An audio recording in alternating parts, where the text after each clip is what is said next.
Welcome to KissFAQ Song Stories. In this series, we'll focus on the histories of some of Kiss's best and least known songs.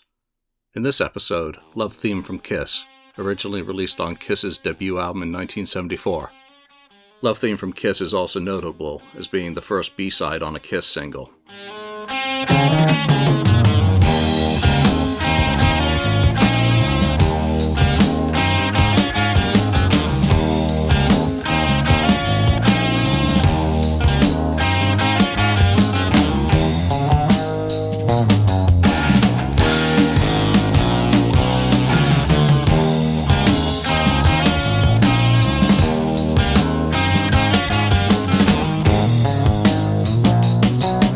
Piece seemed more an amalgamation of two disparate ideas.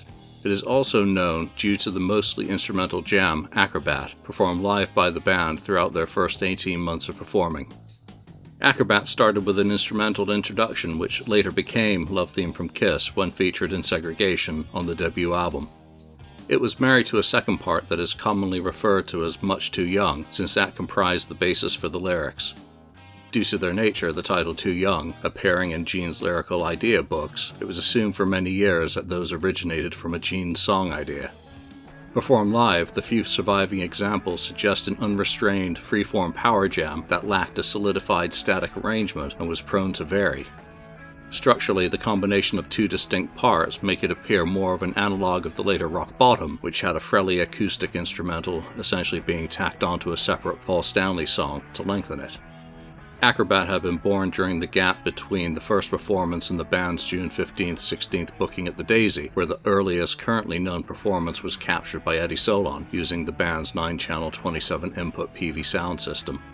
When that Daisy recording was first released on the Kiss box set in 2001, the songwriting credit was detailed as a Simmons-Frehley composition, making it a unique oddity within the Kiss catalog. Gene recounted in those box set liners that the song was born prior to Ace delivering Cold Gin, and that the guitar passage was all he had to offer up creatively at the time. Gene recounted that he saw the possibilities of combining the passage with an alternating bass riff, similar to how The Who's My Generation flowed musically.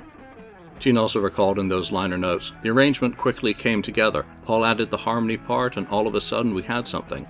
Problem was it went nowhere, and it didn't have any vocals, although we thought it sounded pretty cool."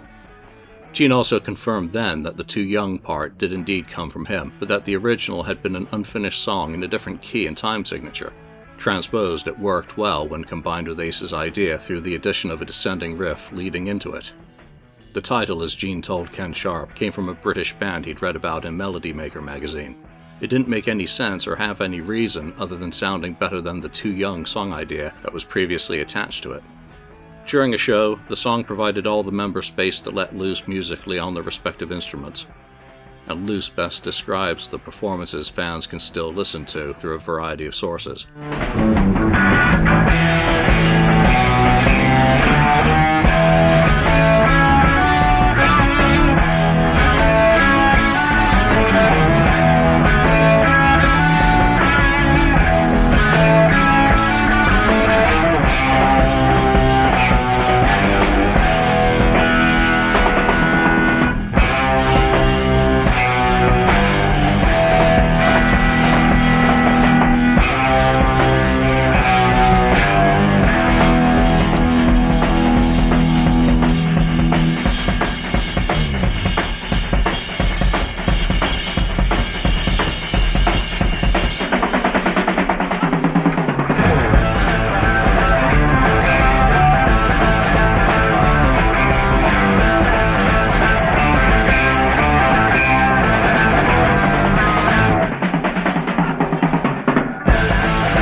Peter drums a reckless abandon, demonstrating some of his percussive fury, while Ace delivers fluid lead guitar, allowing him to soar to stellar heights. Gene screeches through his vocal section. The piece was recorded at both what is known as the 23rd Street rehearsal and during the Bell Sound Studio demo session, both assumed to be in September 1973. During the rehearsal, a first take is quickly abandoned, or more aptly, never gets going. Ace seems a bit out of it, and when Gene tries to corral Ace, Peter complains that Ace appears not to be with the program that evening. Acrobat, our new song called Effervescent. How'd you like to be in a group, Ace? He's whacked out tonight. You can't even get near that. What?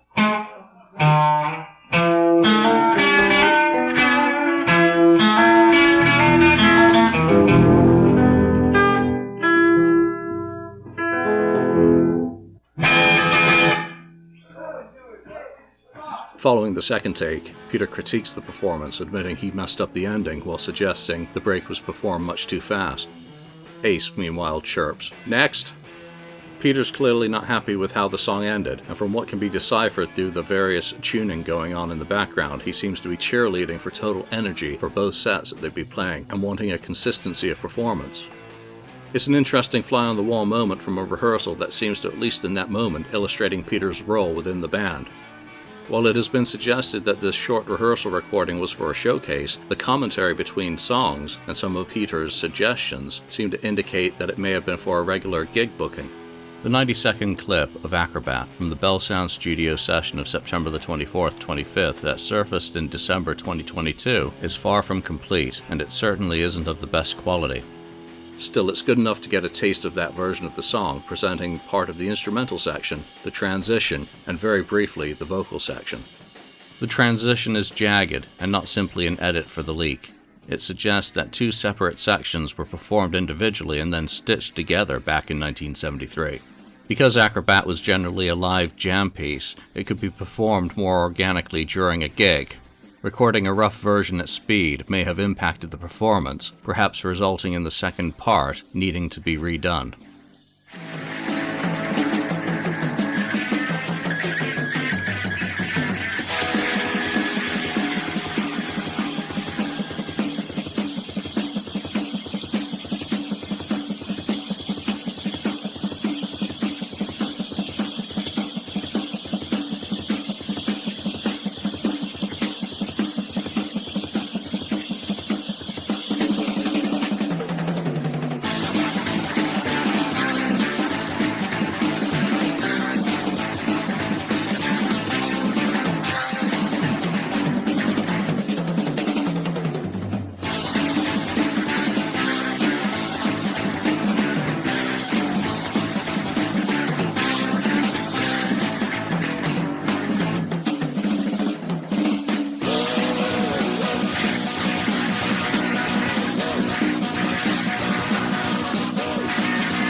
Peter's drum break is unaffected and nice to hear in reasonable clarity, but the transition prior seems to be incomplete stitching of parts, possibly deliberately. The Too Young vocal is also brief, but enough to savor hearing the other 4 minutes of the full recording. However, neither version varies tremendously from the Daisy version included on the Kiss box set. During the recording of the Kiss album, the piece was split, simply retaining the beginning instrumental rather than the ending jam section. Gene attributed that decision to producer Richie Wise in particular, though there was plenty of excess fat to be trimmed off other songs as they were transformed from their club arrangements into professionally recorded compositions. At what stage the song was split remains a mystery. However, it's understandable since the rough Bell Sound Studio demo transition section essentially broke the song into two disparate pieces. Perhaps that is what the producers thought, and the second half is by its nature far from refined, especially in comparison with the rest of the songs recorded for the album. Kenny Kerner told Tim McFate for a KissFAQ interview, "Well, they weren't a jam band. They were not a jam band at all. suggesting that the band rearranged the song to its instrumental section solely prior to going into the studio to record it. But other producers and band members have generally refused to comment on whether the full piece was recorded during the album sessions and whether the split actually took place, perhaps not remembering such minutiae. Gene has suggested that the full song was recorded during the first album sessions, but that the producers cut the second part of the instrumental and suggested the change in name for the piece. That explanation probably helps explain the rather long, 25 seconds, fade-out the piece has, which would originally have formed part of the transition into the jam section. However, with time and budget, Rocksteady and Casablanca were focused not on recording more material than was needed for the album. From the band and their management's perspective, the recording contract requirements were clear, and any excess material would have been controlled by the label. 2 12-inch acetates featuring 7 completed song mixes were cut on December the 13th, one of which surfaced at auction in 2022. It is interesting to note that it included the instrumental still titled Acrobat, though appended with the bracketed theme.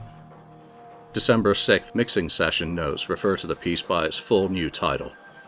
More important for that earliest known acetate of material from the album is that the timing of 2 minutes 24 seconds is identical to the album version at release. Clearly, the title was in transition during the first week of December 1973. Oddly, compared with Acrobat on the box set, Love Theme from Kiss was credited to all 4 band members. Also remaining a mystery is why the other 8 songs initially included on the album had their copyrights registered on January the 21st, 1974, while Love Theme's copyright wasn't registered until February the 19th. Acrobat continued to be performed during the first tour, as late as April the 18th, but it had been trimmed down to roughly 5 minutes duration.